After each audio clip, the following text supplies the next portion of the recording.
How to find saved videos on YouTube app. Hello everybody, if you're wondering how, you may follow this method. So go ahead and open up the YouTube app, and once you open up YouTube app, you should be finding this.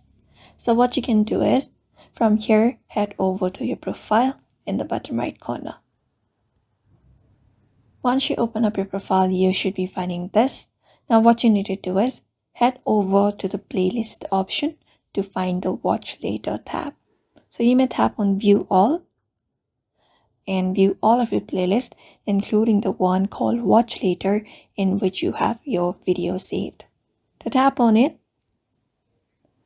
and once you tap on it, here you will be finding all of your videos that you may have saved in order to watch it later.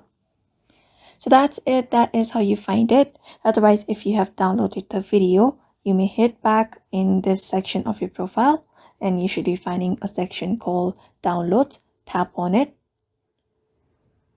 And when you tap on it, you should be viewing all of the downloaded videos on YouTube app.